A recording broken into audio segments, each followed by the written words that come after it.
오늘은 주님의 마음이라고 하는 제목으로 요한복음 13장의 말씀을 함께 나누기 원합니다. 유토피아라고 하는 책을 쓴 토마스 모어가 사형 언도를 받을 때 이야기입니다. 마지막 재판관 앞에서 최후 진술을 하게 됐습니다. 토마스 모어, 당신은 최후 진술을 할 수 있습니다. 그때 토마스 모어가 이렇게 말했습니다. 재판관님, 마지막으로 내가 하고 싶은 말은 천국에서 당신과 친구로서 만나고 싶다는 것이요. 당신은 내게 사형을 집행한다 할지라도 스데반을 죽인 사울이 하나님을 만나 바울이 되어 스데반과 함께 천국에서 만난 것처럼 나도 당신을 그렇게 만나기 원합니다.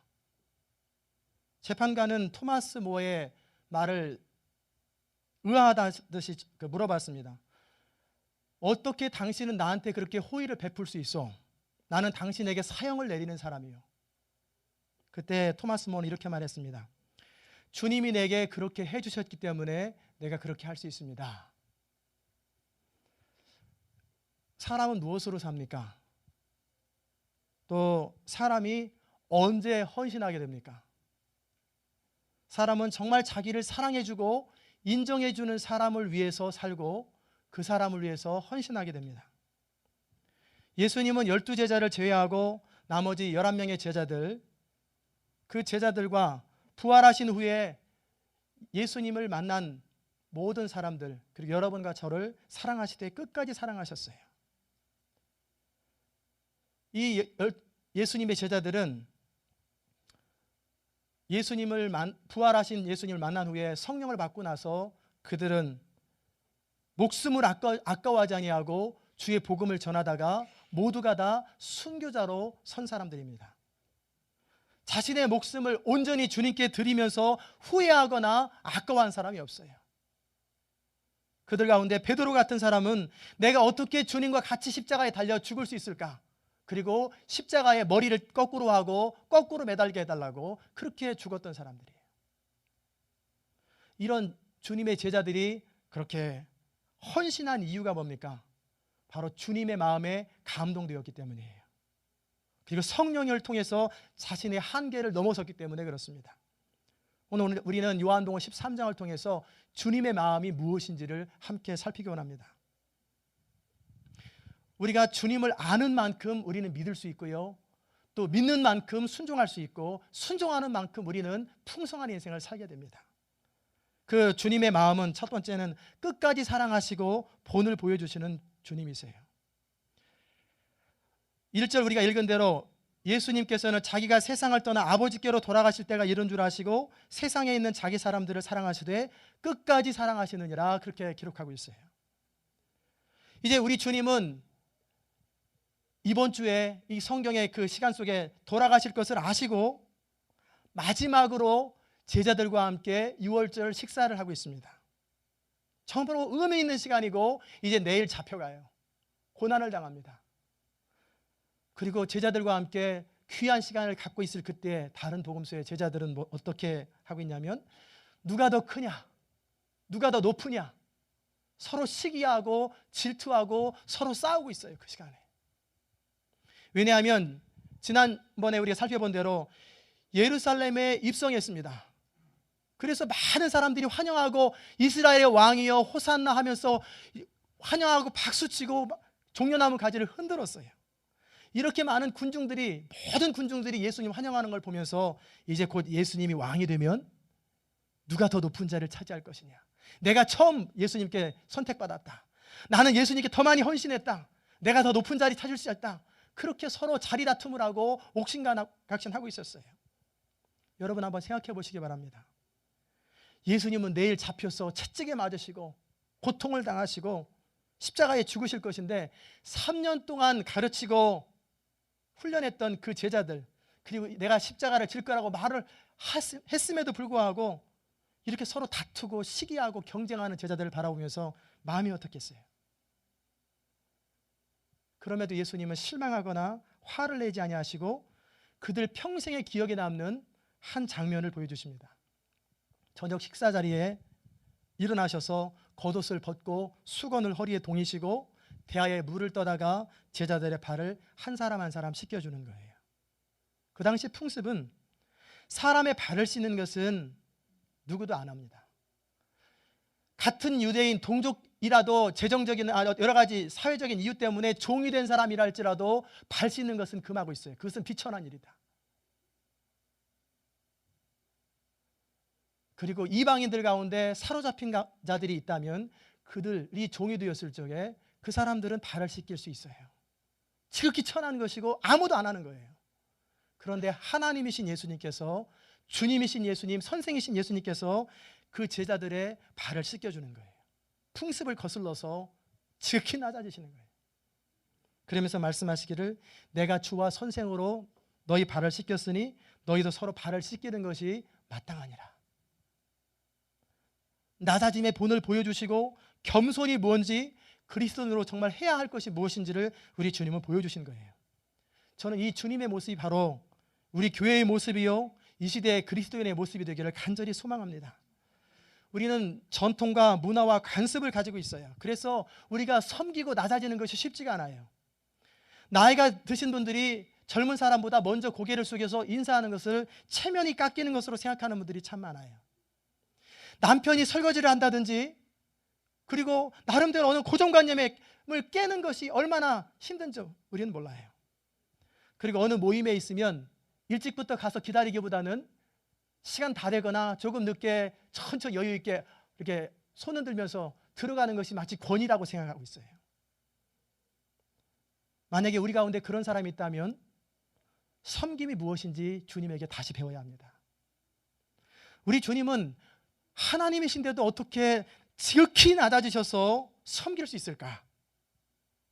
그것은 바로 자신의 신분과 사명을 분명하게 아셨기 때문에 그렇습니다.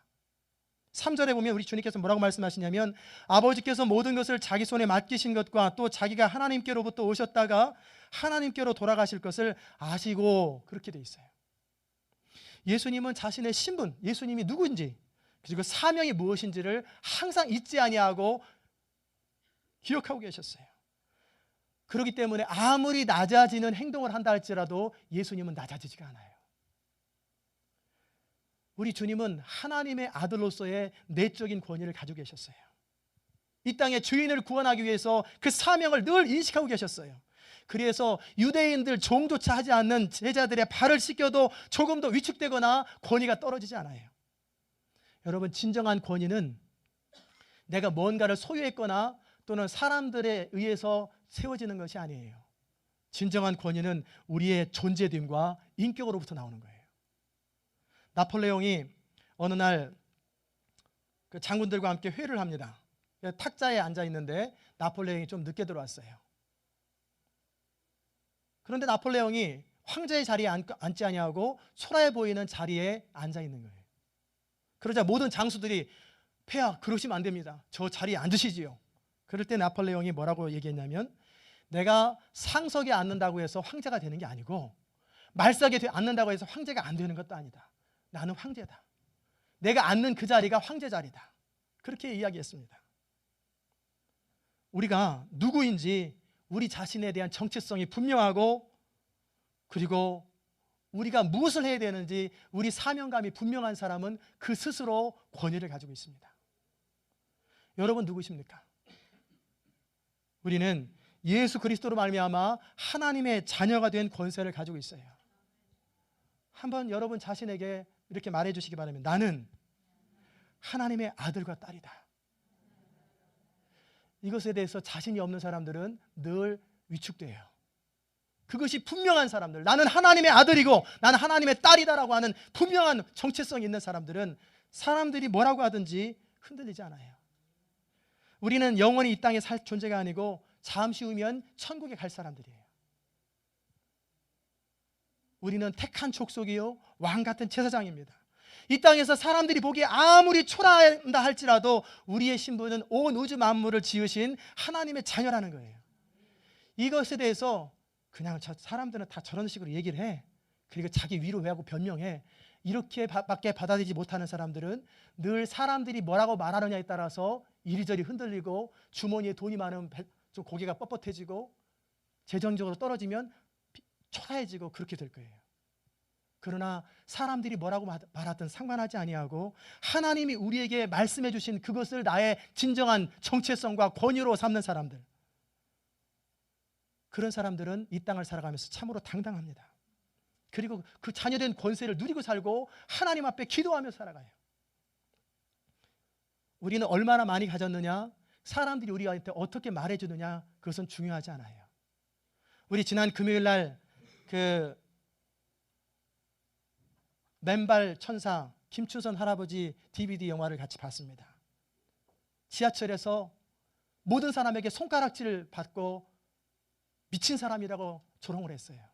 그러나 그 할아버지는 한평생 하나님 앞에서 내가 누구이고 내 사명이 무엇이고 그 부분을 분명하게 했어요. 그리고 사람들이 뭐라고 말해도 진리는 고독한 것이야. 충성은 열매 중에 하나야. 그러면서 묵묵하게 그분 자신의 길을 걸어가고 그렇게 세상을 마쳤습니다. 그런데 하나님은 참 감사한 것이 뭐냐면 그분이 돌아가신 후에 그분에 대한 이야기가 TV에 나오고 DVD에 나오고 이 땅에 수없이 많은 기독교인들이 욕을 먹는 그때에 진정한 그리스도인이 누구이고 하나님의 사람이 어떤 사람인지를 보여줬어요. 우리는 하나님의 자녀라고 하는 신분과 우리를 향하신 하나님의 미션, 사명을 가지고 있을 때 우리는 충분히 권위가 스스로 서는 것입니다. 한국에서 오신 분들은 이민사회 하면서 열등의식들이 참 많아요. 한국에서 나름대로 좋은 기업에서 나름대로 좋은 직장에서 직위를 가지고 있다가 이 땅에 와서 살다 보니까 말이 안 통하지요. 그리고 나이도 들었지요. 그러니까 육체적인 노동을 하면서 살아가요. 그러다 보니까 위축되고 내가 뭐 하는가 그런 생각하며 살아가는 사람들이 있어요. 이런 자신의 모습을 인정하고 싶지 않아서 늘 이런 얘기합니다. 만나면 내가 한국에서 무엇을 했고 나는 우리 친척은 누구고 나는 어떤 사람이고 늘 자기 자신을 드러내려고 인정받고 싶어서 애써요. 그러나 여러분, 우리가 크리스찬이라면 하나님의 자녀라면 하나님의 자녀라고 하는 신분 하나만으로도 충분한 거예요. 이 특권의식을 가지고 있는 사람은 비굴하지 않고 초라하지 않아요. 사도 바울은 이 신분과 사명이 분명했기 때문에 때로는 비천에 처하고 때로는 굶주리고 사람들한테 손가락질 받고 돌에 맞음을 당해도 조금 더 위축되지 아니하고 항상 당당했어요. 그리고 오히려 자신의 약점과 실수를 인정하고 이것을 통해서 하나님의 영광이 드러나는 것을 기뻐했어요. 열등의식이 많은 사람들은 자기 좋은 점들을 자꾸 자랑합니다. 그리고 자기 약점은 늘 숨겨요. 그러나 자신에 대해서 당당한 사람은 과거의 실패와 현재의 모습을 드러내는 것을 부끄러워하지 않아요. 왜냐하면 그리스도 안에서 내가 누구인지를 깨달았기 때문에, 그리고 우리의 연약함과 우리의 실패를 통해서 하나님이 우리가 누구인지 발견하게 하셨고 하나님의 영광이 드러나기 때문에. 저는 제 자신에 대해서 오랫동안 열등의식에 사로잡혀 살았어요. 각 사람마다 그 이유가 있듯이 저는 제가 가고 싶은 학교를 못 가가지고 그것에 대한 열등의식이 한 10년 넘게 사로잡았었어요. 위축되었고. 그런데 이제는 그것이 저의 배짱이 됩니다. 제가 여러분이 함께 나누면은 야, 저렇게 이 시대의 젊은 사람이 저렇게 찢어지게 가난하게 산 사람도 있구나. 참 가난하게 살았어요. 그리고 수없이 많은 시간 동안에 열등의식에 사로잡혀 살아갔고 많은 실패를 겪었고 아픔을 겪었고 그로 인해서 불면증에 시달리고 잠 못 이뤘던 순간들이 많아요. 그런데 그 순간들이 저에게는 얼마나 소중한지 몰라요. 그 시간들이 없었다면 저는 주님 알지 못했을 거예요. 교회만 다녔을 거예요. 교만하게 살았을 것입니다. 그런데 그런 아픔의 시간들이 저로 하여금 하나님을 알게 하셨고 그리고 내가 누구인지 발견하게 하셨고 그리고 이제는 저는 사람들이 뭐라고 그래도 나는 하나님의 아들이에요. 하나님께서 저를 통해서 이루실 그 약속과 비전들을 붙잡고 살아가요. 저는 오늘보다 내일이 기대가 되는 사람이고 내일보다는 5년 뒤에 10년 뒤가 기대가 되는 사람이에요. 때때로 지치고 낙담될 때가 있습니다. 그러면 하나님께 하소연해요. 로뎀나무 엘리야처럼 주님, 사람 잘못 보셨습니다. 저는 주님께서 말씀하신 비전을 이룰 수 있는 사람이 못 됩니다. 저 무능해요. 저 자신 없어요. 그럴 때 우리 주님은 저한테 이렇게 말씀하세요. 나는 사람 잘못 보지 않는다. 나는 정확하게 사람 볼 줄 안다. 대신에 지금 그러한 겸손의 마음을 늘 가지고 있어라. 그리고 기억할 것은 내 일은 네 힘으로 하는 거 아니다. 나의 신으로 하는 것이다. 내가 길이고 진리고 내가 생명이니 내가 모든 것을 이룰 것이고 너는 그저 순종하기만 하면 된다. 그러면 나의 영광에 함께 동참하는 것이다. 그런 거예요. 우리가 주님을 위해서 우리 능력이나 우리 자원으로 뭔가 하는 것은 아니에요. 이거 인본주의예요. 지금도 수없이 많은 사람들이 그렇게 하는 줄 알고 있어요. 똑똑하고 많이 배웠기 때문에 주의라는 거 아니에요. 오히려 하나님 앞에 쓰임받았던 사람들은 반대예요. 구두수 선공 조지 밀러 공부를 못했어요. 학교를 다닌 적이 없어요. 그냥 구두 닦다가 하나님의 은혜 가운데 누군가 온전히 헌신한 사람, 그 사람을 통해서 세상을 바꾼다고 하는 그 말씀 앞에 나를 드립니다. 하나님 그 사람을 들어 쓰셨어요. 이반 로버츠라고 하는 영국의 부흥운동을 일으켰고 그 당시 때 영국 런던 전체에 술집이 다 사라지고 모든 사람들이 주님께 돌아왔던 그 일에 쓰임받았던 사람은 광부의 아들이에요. 그리고 아무도 인정해주지 않는 그런 사람. 그러나 하나님 앞에 주님 간절히 하나님의 부흥을 얻고 기도하고 11년 되던 그때 하나님의 임재가 그 가운데 임할 때 그의 인생을 통해서 하나님의 역사는 이루어지는 거예요. 처음 그가 설교할 적에는 아무도 안 받아줬어요. 그런데 하나님이 그를 통해서 역사하기 시작하니까 영국 전체가 뒤바뀌는 거예요. 하나님은 지금도 찾고 계세요. 미련한 자, 천대받는 자, 내세울 것 없는 사람, 그럼에도 불구하고 하나님께 드려진 사람. 우리 주님은 제자들한테 분명히 말씀하셨어요. 내가 너에게 행한 것 같이 너희도 행하게 하려 하여 본을 보였노라. 우리 주님은 주와 선생으로 그렇게 본을 보이시고 이렇게 말씀하셨어요. 이것을 알고 행하면 복이 있으리라. 마지못해서 억지로 섬기는 건 섬김이 아니에요. 우리가 누군지 정확하게 알고 그리스도의 복음을 위해서 기꺼이 낮아질 때 그것이 복이라는 거예요. 사도 바울은 유대인에게는 유대인처럼 살았고 헬라인에게는 헬라인처럼 살았고 야만인에게는 야만인처럼 행동하면서 그들과 함께 그들의 풍습을 이해하고 살았어요. 그의 간절한 소망은 이렇게 내가 모든 모양이 돼서라도 한 사람이라도 주님께 돌아올 수 있다면 나는 꾸겨져도 좋다. 난 내 모습 망가져도 좋다. 그렇게 살았던 사람이에요. 하나님은 그런 사람을 쓰셨어요. 진정한 섬김은 자신의 신분과 사명을 아는 사람만이 할 수 있어요. 우리가 하나님의 자녀요, 왕 같은 제사장이요, 이것이 분명한 사람은 우리가 어떤 일을 하든지 남들이 보기에 얼마나 낮아졌든지 상관없어요. 그런다고 낮아지는 거 아니에요.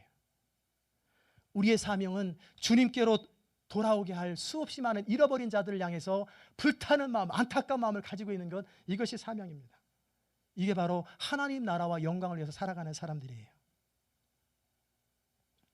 우리 교회는 이 하나님 나라와 영광을 위해서 구체적으로 우리의 마음을 드립니다. 힘들어도 오늘도 재정 보고를 하시면 여러분이 아시겠지만 계산이 안 나오는 그런 운영을 해도 재정의 50%를 생명 구원하는 데 드립니다. 그로 인해서 우리가 드린 물질을 통해서 하나님 나라가 확장될 수 있다면 여러분과 저는 함께 그 복을 받는 거예요. 하나님 나라의 기업으로 유업을 쌓는 거예요. 불편한 것을 참고 많은 분들이 자원봉사하고 익명으로 여러 가지 것들을 기증합니다. 우리 운영비로 살 형편이 안 되니까 기도하는 가운데 많은 것들을 헌물하세요. 그래서 이 교회가 운영되는 거예요. 그리고 아껴가지고 단 1불이라도 아껴가지고 지역사회에 있는 교회들을 돕고 선교지를 돕고 학생들을 돕고 어려운 형편에 있는 자들을 도와가면서 하나님의 나라를 이루어가는 거예요.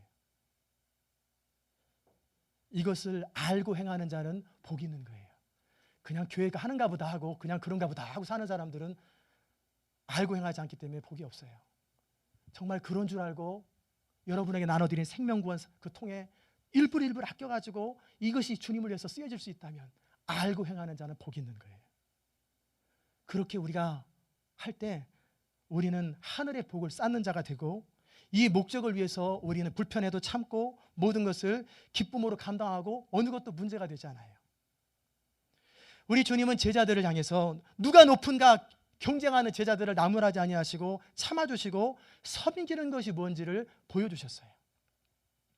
그리고 나서 제자들은 예수님의 부활하신 후에 성령을 받은 후에 주의 본을 받아서 그렇게 교회를 섬기고 그렇게 낮은 자리에서 섬기고 잃어버린 자들을 주께로 돌아오게 하는 그 일에 자신의 생애를 드렸던 거예요. 두 번째, 우리 주님의 마음은 뭐냐면 끝까지 기다리시고 바라보시는 거예요. 저는 이 13장을 바라보면서 참 답답하다, 비효율적인 삶을 사시는 것 같다라고 생각이 들 때가 있어요. 가룟 유다가 예수님 배반할 거 아시면서 어떻게 3년 동안이나 제자 중에 한 사람으로 포함시켰을까? 제껴놓고 너는 안 돼, 좀 될 만한 사람 붙잡아가지고 이렇게 했으면 더 효과적일 텐데, 효율적일 텐데. 그러나 우리가 감사하고 참으로 분명히 알 것은 뭐냐면 우리 주님은 끝까지 기다리시고 보아주시는 분이에요. 3년이나 주님을 따라다니면서 그 많은 기적을 보았고 위대한 가르침을 받았고 그리고 겸손하신 주님의 본을 받았으면서도 감동하고 변하게 됐을 텐데 조금도 변하지 않아요. 끝까지 주님을 거절한 가룟 유다. 처음부터 가룟 유다가 예수님을 받아들이지 않고 제자들을 속이며 마치 제자인 것처럼 그렇게 자기를 속이고 사람들을 속일 그때 예수님은 단 한 번도 내색하지 않으셨어요. 만약에 내색했다면 제자들이 가만히 안 있지요. 베드로 성질 급한데 칼로 다 말고의 귀 자르듯이 가룟 유다 찔렀을 거예요. 마지막 만찬을 마치고 어둠 속에 들어갈 때까지 예수님은 단 한마디도 안 하셨어요. 끊임없이 기다리고 마지막으로 경고하신 것입니다. 너희 중에 하나가 나를 팔리라. 제자들이 묻습니다. 누굽니까? 누굽니까? 누굽니까? 가룟 유다 마음에 찔리지요. 떡을 떼어주고 이 잔을 참여하면서 주여 선생님 하면서 떼어 먹으면서 마음에 찔렸을 거예요. 이 떡을 주는 지금 받는 그 사람이 나를 팔 사람이다. 가룟 유다는 들렸지만 다른 사람 귀는 안 들리게 하셨어요. 그리고 가룟 유다는 그 떡을 받고 마지막 주님의 권고 앞에 거절해버리고 떠났어요. 그리고 밤이었더라. 어둠의 밤이 그를 찾아오고 제자들은 왜 나갔는지도 몰라요. 음식 사러 갔는가? 우리 주님은 그렇게 기다리십니다. 가룟 유다는 한 번도 거듭난 적이 없는 사람이에요. 그래서 끝까지 주님을 부인한 것입니다. 교회 다니는 것보다 더 중요한 건 뭐냐면 거듭나는 거예요. 지금도 많은 사람들이 교회를 다니지만 복음을 거절하고 받아들이지 않아요. 여러분 가운데 혹시 복음을 거절하는 분, 아직 믿어지지 않으신 분이 있다면 저에게 말씀해 주세요. 슬픈 종말을 맞이하게 됩니다. 그래서 저는 소그룹을 할 때나 신방을 할 때 꼭 하는 게 있어요. 당신 오늘 죽으면 천국 갈 수 있습니까? 확인해 봐요. 왜 확인하는 줄 아세요? 적어도 우리 교회에 몸담고 있는 사람은 지옥에서 만나면 안 돼요. 다 천국 가야 돼요. 그게 최소한 제가 할 일이에요. 그래도 거절하는 사람이 있으면 기도하고 주님의 은혜를 구하는 것입니다. 사람이 거듭나고 하나님의 복음을 받아들이고 믿게 되는 것은 내 노력으로 되는 거 아니에요. 내가 깨달아서 되는 거 아니에요. 성령의 역사가 있어야 됩니다. 여러분 주위에 이런 복음을 거부하고 잘 믿지 못하는 사람들이 있으면 그분들을 논쟁하고 설득하려고 하지 마세요. 설득한다고 될 것 같으면 가룟 유다는 진즉에 주님께 돌아왔어요. 수없이 많은 설교와 이적들을 보았고 본을 보여줬는데도 안 돌아오는 거예요. 그게 인간이에요. 그래서 중보기도 하는 거예요. 하나님 불쌍히 여겨 주옵소서. 잔소리한다고 사람 돌아오는 거 아니에요. 불쌍히 여겨 주시옵소서. 알지 못해서 그럽니다. 주님 불쌍히 여겨달라고 그런 사람들을 놓고 가슴을 치면서 기도하는 거예요. 제가 장로교에서 오랫동안 어렸을 때부터 자랐고 신학도 장로교 신학을 했고 그래서 저도 그렇고 모든 장로 교인들이 부족한 점이 한 가지가 있어요. 다는 아니지만 많은 분들이 잃어버린 자들에 대한 끈질긴 기도가 약해요. 그냥 마음에 하나님의 예정 가운데 믿을 사람 믿겠지 하고 포기해버립니다. 이건 바른 태도가 아니에요.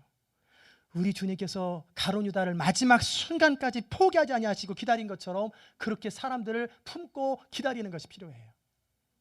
임종 직전까지 포기하지 말고 기도하면서 기다리는 거예요. 제가 읽었던 한 집사님의 간증집 가운데 안산 동산교회 이선희 집사님의 간증이 있어요. 이분은 전도가 뭔지 전혀 모르시는 분이었고 교회를 다녔고 목사님 따라 한번 어느 날 신방 갔다가 목사님이 사역일을 통해서 복음 제시하는 걸 보면서 야, 사람들이 주님께 돌아오는 그걸 경험하는 거예요. 하나님 앞에 기도하면서 나도 저런 일을 사용해 주세요. 저거 하고 싶어요. 그렇게 전도를 시작한 분입니다.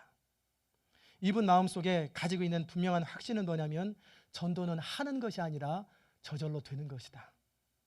구원받기로 작정된 영혼들이 찾아서 다니고 하나님께서 그들 마음을 열어주셔서 주께로 돌아오는 일에 내가 쓰임받는 것이다. 한 번은 평소에 교제를 나눴던 집사님으로부터 다급한 목소리 전화를 받았어요. 우리 옆집에 사는 할아버지가 종합병원에 입원해 있는데 내일을 보장하지 못해요. 1년이 넘도록 한 번도 교회를 다녀본 적이 없어요. 그 순간 이선희 집사님은 하나님께서 전도의 기회를 주셨구나 하고 감사했어요.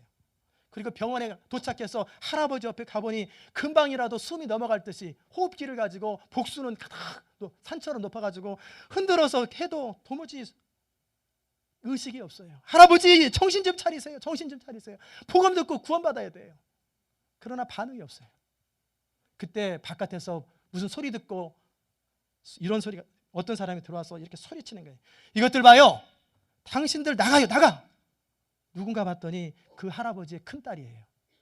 다시 고함을 칩니다. 우리도 부처님 믿고 극락 가는데 예수장들이 와서 왜 떠들어? 당장 나가란 말이야. 나가라니까.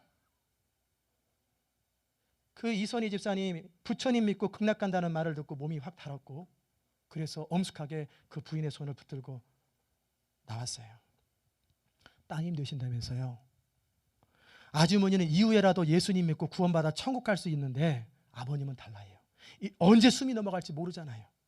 아주머니가 믿거나 말거나 좋아하거나 싫어하거나 상관없이 천국과 지옥은 존재합니다. 할아버지 이대로 숨 거두면 지옥 갑니다. 아주머니가 나중에 믿고 천국에 대해서 알았을 때 아버지 천국 가는 길을 막았다고 영원토록 가슴치며 후회할지 몰라요. 아버지께 기회를 드립시다. 그러자 그 부인은 고개를 떨구며 알았어요. 마음대로 하세요. 그 집사님은 병원에 들어가서 막 흔드는 할아버지 일어나세요. 할아버지는 안 깨어나세요. 하나님 이 할아버지 영혼을 불쌍히 여겨주시옵소서. 예수님을 영접할 수 있는 기회를 줘달라고 그렇게 기도해도 안 깨어나요. 그래서 병실을 나옵니다. 그리고 그 옆집에 사는 집사님에게 집사님 할아버지가 혹시 깨어났다는 이야기를 들으면 밤에도 새벽에도 괜찮아요. 연락 주세요. 그런데 그 할아버지를 놓고 간절히 기도하고 있는데 사흘 후에 연락이 왔어요. 할아버지가 의식이 깨어나서 임종이 가까웠는데 장례를 집에서 치르기 원하면 집으로 데려가시라고 병원 측에서 통보가 왔어요. 그래서 집에 오셨다는 것입니다. 그래서 이선희 집사님은 중보기도 팀들과 같이 그 집에 들어가자 가족들이 문 밖에서 못 들어가십니다. 돌아가십시오. 됐습니다. 당신 필요 없습니다. 이때 이선희 집사님은 천국이나 지옥이냐 이 왔다 갔다 하는 절박한 상황 속에서 이 집사님은 물러서지 아니하고 죄송합니다. 잠깐이면 됩니다 하고 밀고 들어가는 거예요. 그리고 할아버지를 위해서 간절히 기도한 후에 복음을 전했어요. 그러자 할아버지가 복음을 듣고 예수님을 영접하는 기도를 따라서 했어요. 그리고 함께 감사하면서 찬양하고 그러고 있는데 가족들이 그때 들어오는 거예요. 그때 할아버지는 손가락으로 한 사람 한 사람 지적하는 거예요. 그러면서 이렇게 말씀하십니다. 우리 식구들 불쌍해서 어떡하노? 그리고 우는 거예요. 그래서 이 집사님이 무엇이 불쌍해요? 할아버지 뭐가 불쌍해요? 나는 이제 좋은 데 가는데 저 사람들 불쌍해서 어떻게 하노? 집사님이 묻습니다. 할아버지 좋은 데 가신다는데 어디가 좋은 데예요? 내 아버지 집, 내 하나님 아버지 집에 난 간단 말이야. 이 집사님 할아버지 걱정하지 마세요. 할아버지 가서 먼저 기다리시면 저희들이 전도해서 가족들 따라가실 거예요. 그러자 할아버지는 안도의 한숨을 쉬면서 알았어요. 그리고 얼마 있다가 숨을 거뒀습니다. 여러분 하나님은 우리가 마지막 임종하는 순간까지 기다리고 계세요. 우리 기관 가운데 가장 오랫동안 살아있는 기관은 귀입니다. 의식이 없어도 귀는 열려 있어요. 같이 목회했던 우리 목사님 간증 가운데 병원에서 식물인간처럼 의식이 없는 그분을 귀에다 대고 복음을 전했어요. 다 전하고 나서 아저씨, 예수를 믿으려면 손 한번 꽉 쥐어보세요. 그러자 이 아저씨가 눈물을 쭉 흘리면서 그렇게 의식이 없던 사람이 손을 살며시 쥐더라는 거예요. 하나님은 그렇게 끝까지 기다리십니다. 잃어버린 자들이 주께로 돌아오도록 그렇게 안타까움을 가지고 바라보고 계세요. 여러분, 하나님 정말 사랑하십니까? 그렇다면 그토록 간절히 바라시는 잃어버린 영혼에 대한 하나님 아버지의 바람을 왜 무시하세요? 왜 교회에서 그토록 태신자를 놓고 함께 기도하자고 작정하는데 왜 그렇게 무심합니까? 어떤 분은 주변에 아는 사람이 없다고 그래요. 그런데 여러분, 정말 영혼에 관심이 있으면 나에게 태신자를 달라고 울부짖으며 기도할 거예요. 우리 주변에 얼마나 태신자가 많은 줄 아세요? 한인독 찾아가지고 전화 한번 해보세요. 김씨, 이씨 뭐. 그러면 80%가 예수 안 믿고 교회 다니고 실족된 사람들이에요. 불편하지만 프라이버시를 깨는 것일지 모르지만 영업하려고 하는 것도 아니고 그 사람들 한 사람 한 사람 주께로 돌아오게 하는 것, 그것 때문에 주소도 나와 있고 전화번호 나와 있으면 그 사람을 놓고 기도하다가 어느 날 찾아가고 선물도 주고 그렇게 하는 거예요. 여러분들이 식당의 조업원들한테 물어보세요. 시간 없어 교회 못 나가요. 그러면 여러분 CD라도 갖다 주시고 위에서 내가 기도하겠다고 해보세요. 옆집 사람한테 물어보세요. 우리가 정말 영혼에 대한 관심을 가지고 있으면, 하나님의 마음을 가지고 있으면 이 땅에 얼마나 많은 사람들이 돌아와야 될 사람인지 몰라요. 우리 주님의 마음을 안다면 심지어 가룟 유다까지 심령에 민망히 여기면, 안타까이 여기면서 마지막 경고까지 하시는 그 주님의 마음을 우리가 가지고 있다면 우리는 그렇게 무관심하게 살 수 없어요. 세 번째, 우리 주님의 마음은 뭐냐면 끝까지 기대하시고 믿어주시는 분이십니다. 제자들의 발을 씻기고 예수님은 간절히 부탁했어요. 새 계명을 너에게 주느니 서로 사랑하라. 내가 너희를 사랑한 것 같이 너희도 서로 사랑하라. 너희가 서로 사랑하면 이로써 모든 사람이 너희가 내 제자인 줄 알리라. 우리 주님께서 우리를 향한 간절한 소원은 서로 사랑하는 거예요. 교회 안에서 성도가 서로 사랑할 때 주님은 기뻐하시고, 믿지 않는 사람들은 우리를 바라보면서 너희들이 제자요, 너희 교회가 참 교회다 하고 저절로 주님께로 돌아와요. 얼마나 많은 경우 사람들에게 욕을 먹습니까? 바로 우리 자신 때문에. 사랑하려면 무엇이 필요합니까? 겸손이 필요해요. 상대방을 귀히 여기고 나를 낮추는 마음이 필요해요. 사랑하려면 온유가 필요합니다. 그 사람의 입장에서 생각하는 마음이 필요해요. 사랑하려면 오래 참음이 필요합니다. 비록 상대방이 분명히 잘못되었어도 불쌍히 여기고 오랫동안 참아주는 거예요. 사랑하려면 용납하는 것이 필요합니다. 용납이란 뭐냐면 있는 모습 그대로 받아주는 거예요. 고치려고 하지 말고 잔소리하지 말고 받아주는 거예요. 옳다 틀리다 말하지 말고 그냥 받아주면, 그렇게 사랑해주면 하나님이 그 사람 바꿔요. 근데 우리는 하나님 대신에 우리가 바꾸려고 하고 우리가 잔소리하니까 안 바뀌는 거예요.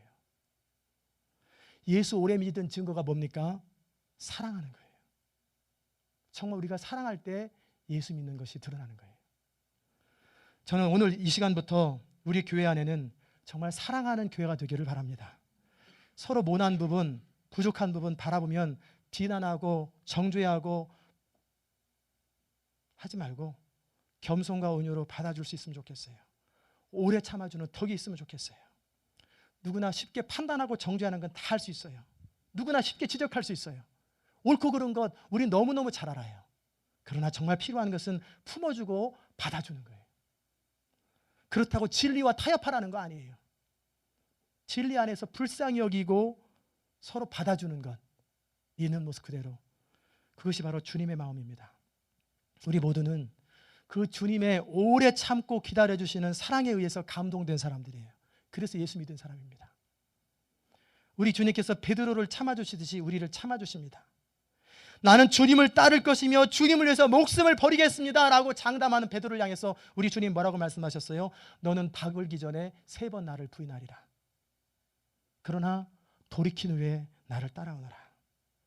우리 주님은 베드로의 배신을 미리 알았고, 그러나 그를 버리지 않았고 나무라지 않고 그의 연약함을 받아주고 믿어주셨어요. 그래서 베드로가 그렇게 주님께 헌신한 것입니다.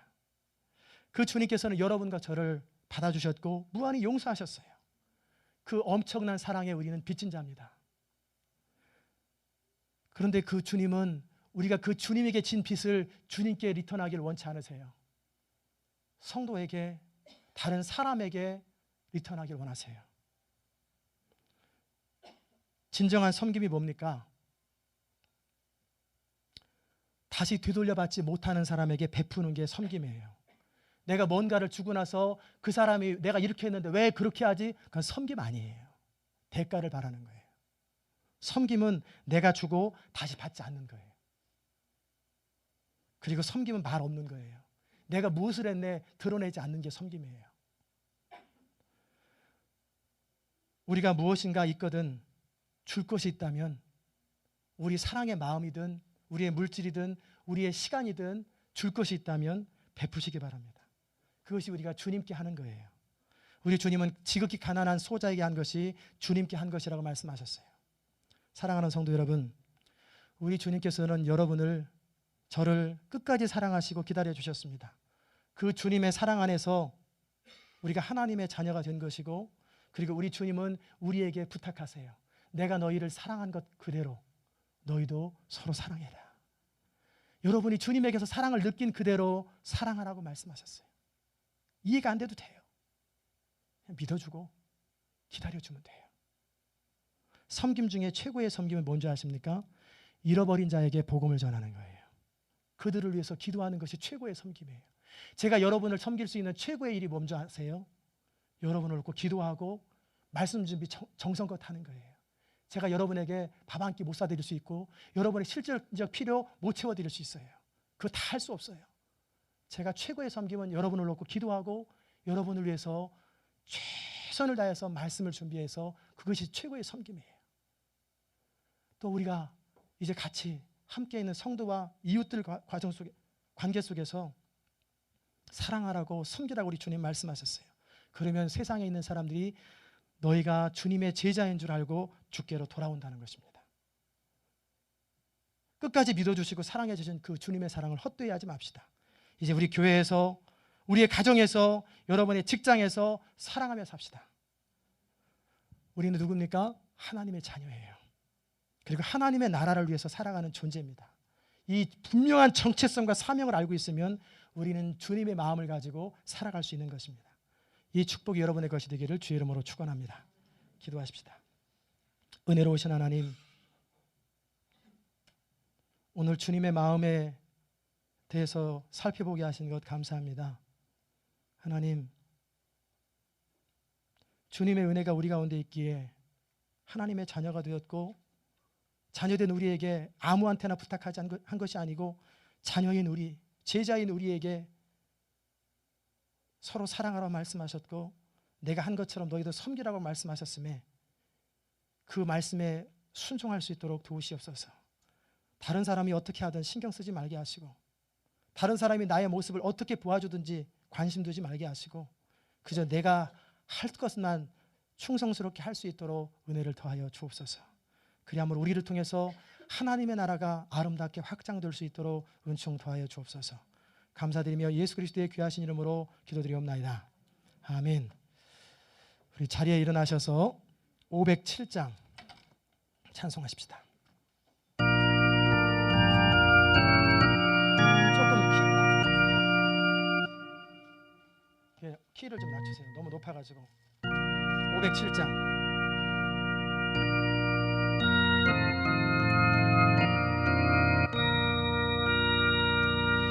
주님의 마음을 본받는 자, 그 마음에 평강이 찾아오는 험악한 세상을 이기리니 하늘로부터 임함이로다. 주님의 마음 본받아 살면서 그 거룩하심 나도 이루리.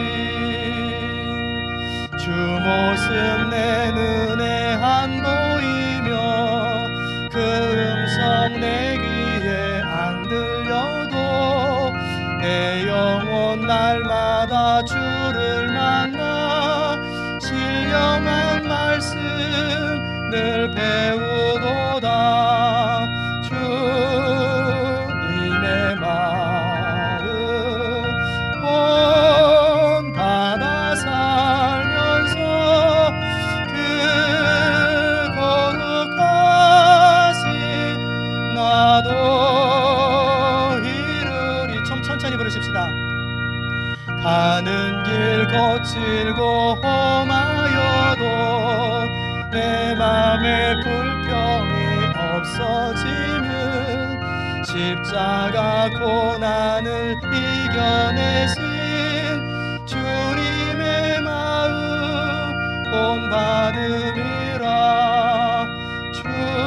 주님의 마음 본받아 살면서 그 거룩하신 나도 이루리. 주 예수 세상에 다시 오실 그날의 무성도 변화하여 주님의 빛나는 그 영상을 다 함께 보며 주 찬양하